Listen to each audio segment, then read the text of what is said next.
ওটি ওটি operation theatre শুনলেই আমাদের বুকের ভেতরটা চমকে ওঠে। হ্যাঁ, অনেকেই আবার এমন কিছু ধারণা করে, কি এমন ব্যাপার, সিজার তো আজকাল হামেশাই হচ্ছে, কি হয়েছে তাতে? অবাক কাণ্ড। যার সাথে ঘটে সেই তখন বুঝতে পারে ওটি থিয়েটারে যাওয়ার কত শান্তি। আমিও জানতাম না যে অপারেশন রুমে গেলে বুকের ভেতরটা কেমন ভয় করে, কেমন ধুকপুক ধুকপুক করে। কিন্তু বিশ্বাস করো, আমার যেদিন অপারেশন হলো সেদিন আমি ফিল করেছি। অনেকে ভিডিও করে বলে যে যখন আমাকে ওটি রুমে নিয়ে যাচ্ছিলো আমার তখন বুকের হাড় মানে ছাতি শুকিয়ে যাচ্ছিলো, বুকের ভেতর ধরপড় ধরপড় করছিল, একটা অন্যরকম অনুভূতি কাজ করছিল, ভয় লাগছিল। তখন আমিও ভাবতাম অপারেশন হবে, পেট কাটবে, লাগবে না, কিছু না, সেখানে এত ভয় পাওয়ার কি আছে, এটা আমিও মনে করেছিলাম। কিন্তু সেই দিনটা আমি আমার আমৃত্যু পর্যন্ত, আমি যতক্ষণ না পর্যন্ত, যেদিন মারা যাব না তার আগের মুহূর্ত পর্যন্ত ওই দিনটা আমার মনে থাকবে। হ্যাঁ গাইজ, আজকে আমি তোমাদের সাথে শেয়ার করব আমার যে ওটিটা হয়েছিল, আমার ডেলিভারিটা মানে সি সেকশন হয়েছিল নাকি নর্মাল ডেলিভারি হয়েছিল, টোটালটাই তোমাদের সাথে শেয়ার করে দেবো। তোমরা অনেকেই আমার কাছে জানতে চাইছো, দিদিভাই তোমার সি সেকশন ডেলিভারি হয়েছে নাকি তোমার নর্মাল ডেলিভারি হয়েছে, আর তোমরা বলেছো যে দিদিভাই তুমি একটু তোমার ওটি এক্সপিরিয়েন্সটা শেয়ার করো। তো ভাবলাম আজকে তোমাদের সাথে সেই এক্সপিরিয়েন্সটা শেয়ার করে দিই। তোমরা আমাকে এত এত ভালোবাসা দিচ্ছ আর আমার কাছে জানতে চাইছো, এটা তো আমারও ভাগ্য বলতে পারো। তো যাই হোক, মানে তোমাদের লাস্ট বলেছিলাম যে আমাদের মনসোনাকে যখন আমরা মানে আমাকে যখন হসপিটালে অ্যাডমিট করা হলো, যখন ওর হার্টবিট আসছিল না, লাস্ট ওই পর্যন্ত তোমাদের সাথে ঘটনাটা শেয়ার করা হয়েছিল। দেন তারপরে কী হলো সেটা কিন্তু তোমাদের সাথে শেয়ার করা হয়নি। তো আজকে আমি তোমাদের সাথে সেই ঘটনাটাই শেয়ার করব। আমার লাইফে ফার্স্ট ওটি এক্সপিরিয়েন্সটা কীরকম ছিল সেটা শুনলে গায়ে তোমাদেরও কাটা দেবে। তো যাই হোক, যখন ওরকমভাবে হার্টবিট আসছিল না জানতে পারলাম, তখন আর তোমাদের দাদাভাই এক মুহূর্ত অপেক্ষা না করে সোজা তোমাদের দাদাভাই বলে দিল যে আর অপেক্ষা করবেন না, আর ডাক্তারের সাথে কথা বলে, যে ডক্টর আমাকে আর কি দেখছিলেন, ডক্টরের নামটা কি যেন, তো আমার ডক্টরের নামগুলো মনে পড়ে গেছে। আমার 3টে ডক্টর আমার কিন্তু ওটির যে অপারেশনটা হয়েছিল তখন কিন্তু আমার ডক্টর দেখানো থেকে মানে চেক আপ করেছিলেন গুণধর মাইতি, এবং আমার ডক্টর ছিলেন যারা অপারেশন করেছে 2জন, এক হচ্ছে শ্রীপর্ণা রয় আর দ্বিতীয়ত হচ্ছে সুদীপ্ত জানা। তো দুজনের নামই বলে, 3জনের নামই আমি বলে দিলাম। তো দুর্গাপুরের আইকিউ সিটি হসপিটাল নার্সিংহোম সবাই জানো, তো সেখানেই কিন্তু আমার সি সেকশন ডেলিভারিটা হয়েছিল। তো যাই হোক, ডক্টর যখন আর কি বলে দিল যে না আর হার্টবিট আসছে না, তখন কিন্তু আমাকে কি করলো, আমাকে সঙ্গে সঙ্গে সিস্টাররা এসে আমাকে চুল টুল বেঁধে দিল, ওটি ড্রেস পরিয়ে দিল। তখন আর কি আমার মানে বাড়িতে সবার সাথে ফোনে কথা হচ্ছিল যে লাইকেশন করাবো কি না করাবো, শাশুড়ি মাকে ফোন করা হয়েছিল। তো সবার সাথে কয়েকবার করে কথা বলে নিয়েছিলাম। তো আমি তখনও না বুঝিনি যে ওটি জিনিসটি কী। তো যাই হোক, আমাকে একদিকে চুল বাঁধা হচ্ছে, একদিকে ড্রেস পরানো হচ্ছে, একদিকে আমি বলছি যে আমার ওটি হবে, আমি নিজেই বলছি আমার ওটি সিজার হবে, আমার বেবিকে আর আমি কিছুক্ষণের মধ্যেই দেখতে পাবো। হ্যাঁ, এগুলো বলার মাঝামাঝি আমি কিন্তু সিস্টার দিদিদের সাথে আবার গল্পও করছিলাম যে আচ্ছা দিদি যখন অপারেশন করবে তখন কি আমার লাগবে যখন পেট কাটবে, কারণ আমার তো অভিজ্ঞতা নেই। তো ওরা বললো কি তোমার কিছুই মনে হবে না, শুধু ইঞ্জেকশনটা দেওয়ার সময় কিছু একটা ইঞ্জেকশন যেরকম লাগে মানে অ্যানেস্থেসিয়ার যেটাকে বলে, সেই অবশ করার যে ইঞ্জেকশনটা, সেটা যখন দেবে তখন তুমি হয়তো একটু কষ্ট পেতে পারো। তো দেখো, আমি বলে না নিজের সাথে যখন না হয় তখন ওই অন্যের মুখে ঝাল খেলে যেটা হয় আর কি, নিজের মুখে ঝাল যতক্ষণ না লাগে। তো এরকম আমি না শুধু আবার যাদের ওটি হয়ে গেছে তাদের, আমি সকালবেলা যখন অ্যাডমিট হয়েছি তখন থেকে না আমি মানে যাদের যাদের সিজার হয়েছে, আমার পাশের বেডে একজন ছিল যার সিজার হয়েছে, তাকে আমি জিজ্ঞেস করলাম আচ্ছা দিদি তোমার যে সিজার হয়েছে তোমার কি লেগেছে, বললো না লাগেনি গো। তো ওই যে নিজের না হলে কিছু বোঝা যায় না, এরকম একটা ব্যাপার হয়েছে। তো যাই হোক, আমাকে যখন মানে স্ট্রেচারে করে নিয়ে যাচ্ছে, আমাকে মানে শুয়েছে মানে নর্মাল বেড থেকে, এখানে তোমাদের দাদাভাই কিন্তু খুব মজা নিচ্ছে। তার কারণটা বলি, কারণ ও তখনও যখন আমাকে ওটি রুমে নিয়ে যাচ্ছিলো ভীষণ পরিমাণে হাসছিল। আমি জানি ওর হচ্ছে মুখে হাসি আমাকে দেখানো, মনে ভরসা জোগানোর জন্য, কিন্তু আর তারপরে যখনই আমি ঘটনাগুলো ওকে বলি ও তখনও হাসে। আমি জানি ও আমাকে সিরিয়াসলি নিতে দেয় না যে আমি টেনশন করবো তার জন্য। তো এখনও এই মুহূর্তে তোমাদের দাদাভাই কিন্তু ভীষণ পরিমাণে হাসছে, জিভ ভেঙাচ্ছে। যাই হোক, এবারে তোমাদের সাথে মেন ঘটনাটা শেয়ার করি। তো আমাকে যখন নিয়ে যাচ্ছে বেডে মানে স্ট্রেচারে শুয়ে, আমাকে শুয়ে নিয়ে গেছে, আমাকে কিন্তু বসিয়ে নিয়ে যায়নি। তো যখন শুয়ে নিয়ে যাচ্ছে তখন কিন্তু তোমাদের দাদাভাই আমার সাথে একদম ওটি রুম পর্যন্তই গেছিলো, মানে ওটি রুমের ভেতরে তো অ্যালাউ করবে না, বাইরে পর্যন্ত একদম গেছিলো। তো ও আমাকে সাহস দিচ্ছে। যখন আমাকে নিয়ে যাচ্ছে বিশ্বাস করবে না, একদিকে তো আমার মানে পেটের নিচের দিকে বেবিটা পুরো শক্ত হয়ে যাচ্ছিলো, সেই একটা পেন হচ্ছিলো। দ্বিতীয়ত হচ্ছে ভয় তখন থেকে মানে শুরু হয়েছে। এদিকে এসি রুম, এদিকে না আমি পুরো ঘেমে দরদর করে ঘাম দিচ্ছে আমার, আর তোমাদের দাদাভাই হাসছে আমি দেখছি, আর আমার না চোখ দিয়ে ছলছল করে জল পড়ছে। কারণ তখন আমি ফিল করতে পারছি যে আমি কি তাহলে আর ফিরে আসবো না, মানে ওই যে মুহূর্তটা ওটা যে যার হয় সেই বোঝে, সত্যিই তাই। আমি মানে বলে বোঝাতে পারবো না, ভাষায় প্রকাশ করতে পারবো না। তার মধ্যে আবার একটা শান্তি লাগছিল যে আর কিছুক্ষণ তো বেবি বেরিয়ে আসবে। আবার তার মধ্যে টেনশন হচ্ছে আমার পেটটা কাটবে, আমার কি তখন লাগবে, আমাকে যে ইঞ্জেকশনটা পিঠে শীত দাঁড়াতে দেবে সেটাতে কি আমার লাগবে, মানে নানান রকম প্রশ্ন মাথার মধ্যে জর্জরিত হয়ে গেছে। আর আমি তার সাথে ঘামছি। এবার যখন আমাকে ওটি রুমে ঢোকালো, ডাইরেক্ট ওটি রুমে ঢোকানোর আগে একটা অবজারভেশন রুম আছে, সেখানে যখন নিয়ে গেল আমাকে, ওখানে নিয়ে যখন আমার মানে স্যালাইন ট্যালাইন লাগাচ্ছিল আর কি, তো সেই সময়টা পুরো ঘেমে যাচ্ছি। তখন আমাকে আমার ডক্টরের পাশ থেকে বলছে আপনি অত টেনশন করবেন না, টেনশন করলে কিন্তু আপনার প্রবলেম হতে পারে। তো বারবার করে ওরা আমাকে অনেক রকমভাবে ইয়ে করছিলো, প্রেশার চেক করছিল, তারপরে তোমার অনেক রকম যেগুলো ওদের আর কি, আমরা তো সব কিছু জানি না। তো সব কিছু চেক করে আমাকে আর 5:15 আমার ওটি স্টার্ট হয়েছিল। তো আমাকে ডাইরেক্ট বিকেলে যে ওটিটা হলো তখন ফার্স্ট আমিই ছিলাম, কারণ আমার মানে ব্যাপারটা এতটাই এমার্জেন্সি ছিল যা আমাকে সঙ্গে সঙ্গে নিয়ে যেতে হয়েছে। তো ওরা আমাকে ওরকমভাবে বোঝালো যে তুমি একদম আপনি টেনশন করবেন না, শান্তভাবে থাকুন, কিচ্ছু হবে না, এক্ষুনি সব কিছু ঠিক হয়ে যাবে। তো তখনই আমাকে কিন্তু নিয়ে গেল ওটি রুমের ভেতরে। এবার যখন ওটি রুমের ভেতরে গিয়ে যখন আমাকে স্ট্রেচার থেকে যে বেডটাতে অপারেশনটা হবে সেই বেডটাতে নামালো, আমাকে বললো যে ভর দিয়ে নামার চেষ্টা করতে। ওরা আমাকে হেল্প করেছে, ধরেছে, কিন্তু আমাকে নিজেকেও চেষ্টা করেছে। কিন্তু আমি যে ভয়ে যে কী জিনিস, মৃত্যুর যে ভয় সেটা যে কী জিনিস সেটা ওই মুহূর্তে ফিল করেছি যখন দেখছি ওই ওটি রুমটার মধ্যে শুধু ডক্টর আর সিস্টার দিদি বা নার্স ছাড়া আর কেউ নেই। মানে আমি আমার কাছের মানুষ, আমি না ওটির সম্পর্কে তো আমার ধারণা ছিল না, আমার জীবনে কখনোই কোনো ওটি হয়নি। তো আমি যখন রুমটার মধ্যে মানে আমি ভেবেছি কি হয়তো অন্তত তোমাদের দাদাভাইকে অ্যালাউ করবে, কারণ অনেক ভিডিওতেই আমি দেখেছি নার্সিংহোমে কিন্তু মানে ওটি রুমে অ্যালাউ করে অনেক, মানে হাজব্যান্ডদের, সবাইকে না করলেও শুধু হাজব্যান্ডকে। এবার ওখানে না তোমাদের দাদাভাইকে অ্যালাউ করতে, তোমাদের দাদাভাইও হয়তো বিষয়টা জানে না, হয়তো ওই জন্য হয়তো কিছু বলেনি। তো যাই হোক আমাকে যখন ওটি রুমটা মানে ওই অপারেশন থিয়েটারে যে মানে কী হয়েছে তুমি জানতে না, আমি বললাম তো তুমি জানতে না, জানতো তাহলে যাওনি কেন? তো যাই হোক তাহলে তুমিই হার্ট ফেল করতে ওরকম দেখে। তো যাই হোক তখন যখন দেখছি আর আমি কাউকে দেখতেই পাচ্ছি না, শুধুমাত্র আমি একা, মানে ওই অত বড় হল ঘরের মতো একটা রুম, তার মধ্যে আমি একা আর সমস্ত ডক্টর সিস্টার দিদি সবাই, আর শুধু মানে ছুরি কাইচি একটা ট্রের মধ্যে ভর্তি, মানে মানে আমার যে কী হচ্ছিলো সেটা তো আমি ছাড়া কেউ বলতে পারবে না, আর আমি বোঝাতেও পারবো না ভাষায় প্রকাশ করে। তো যাই হোক এরপরে তোমাদের যখন আমাকে শোয়ালো তখন আমাকে যে কথা বলছিল আমার মাথার পাশে 4-5 জন ছিল, সিস্টার বা ডক্টর যাই হোক কিছু ছিল, আমি অত ভালো দেখি না, আমি না ভয়ে কিন্তু চোখ বন্ধ রেখেছিলাম, আমি চাইলে কিন্তু দেখতে পারতাম, কিন্তু আমার দেখার মতো সেই সৎ সাহসটা হয়নি, কারণ কখনোই এরকম কিছু সিচুয়েশন আসেনি। তো ওরা কী করলো, আমার চোখের উপর পাতলা একটা কাপড় দিয়ে দিল। ও না সরি, তার আগে তোমাদের ইঞ্জেকশনের ব্যাপারটা বলিনি।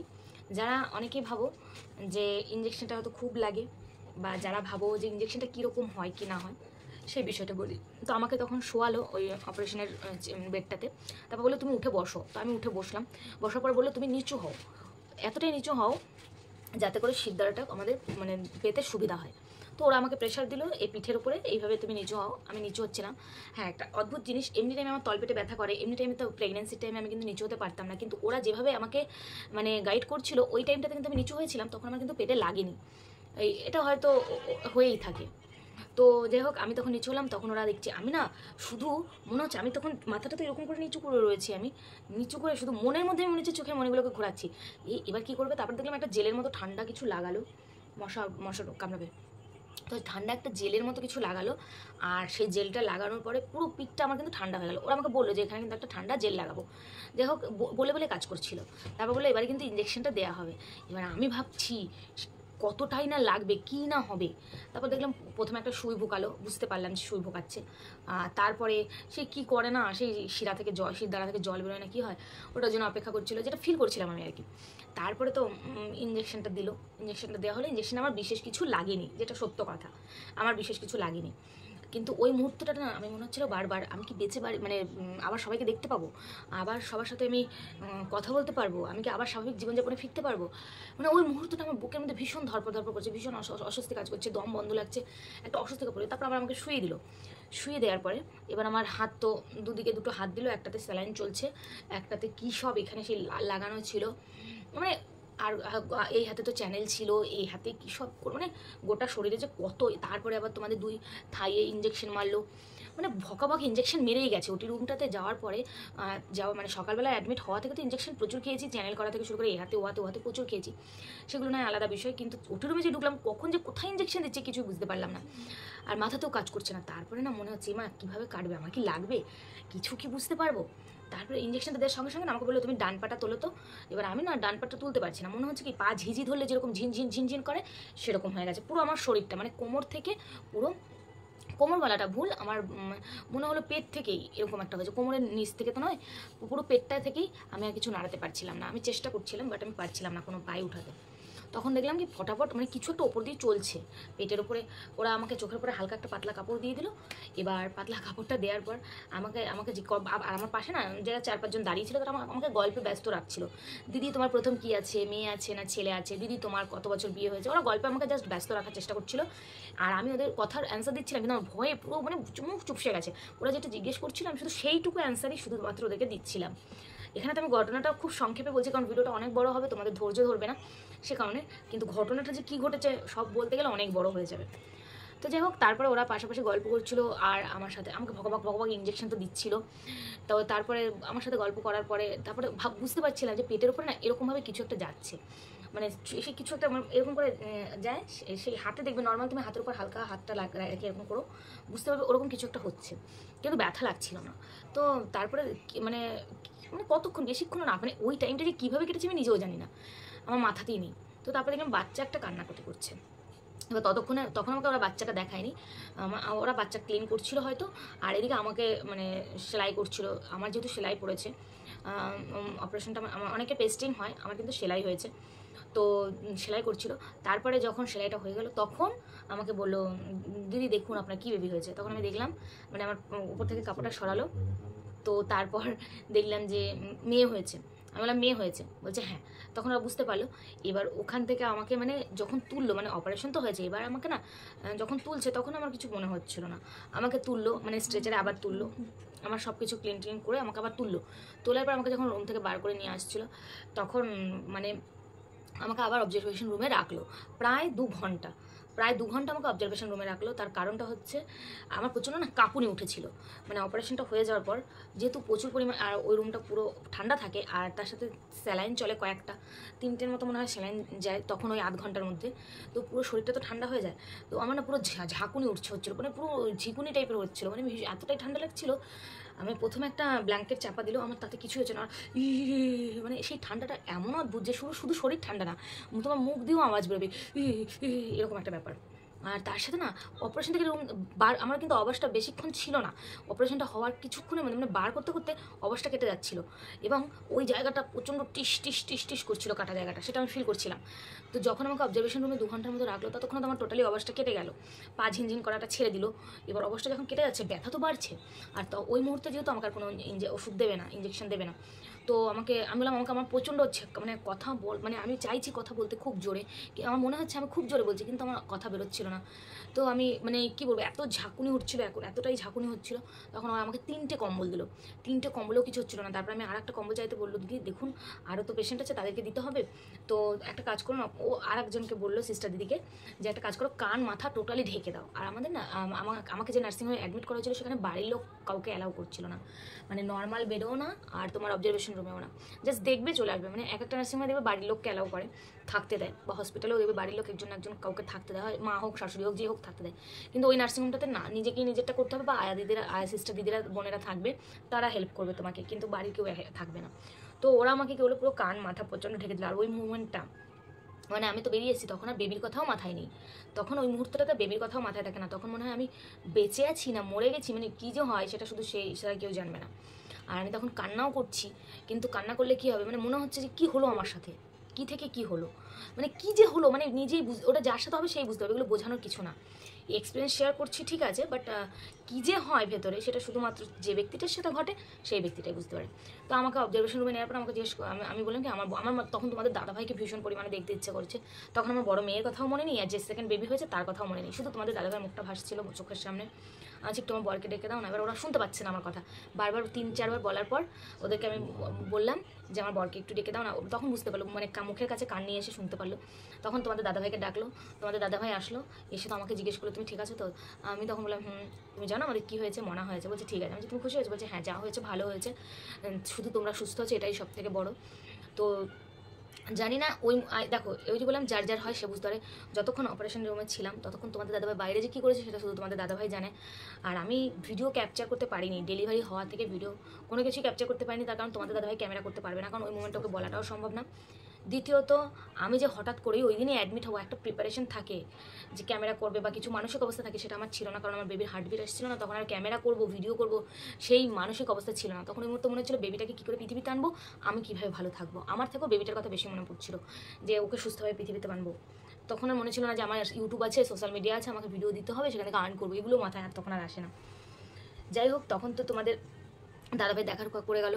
এবার ওখান থেকে আমাকে কী করলো, নর্মাল বেডে দিল 2 ঘন্টা পর। নর্মাল বেডে যখন দেবে, মানে আমার তো ততক্ষণ অবশ কেটে গেছে, এবার তো ব্যথা শুরু হয়েছে, কী যে ব্যথা, মুরগি কাটার মতো ব্যথা, ব্যথা তো স্টার্ট হয়ে গেছে।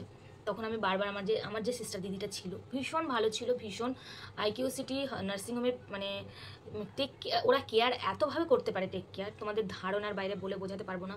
ওখানে বাড়ির লোকের প্রয়োজনই পড়ে না, ওদের ব্যবহার, ওদের যে আচার আচরণ, ওদের যে পরিষেবাটা ভীষণ ভীষণ ভালো, যতটাই বলবো কম পড়ে যাবে।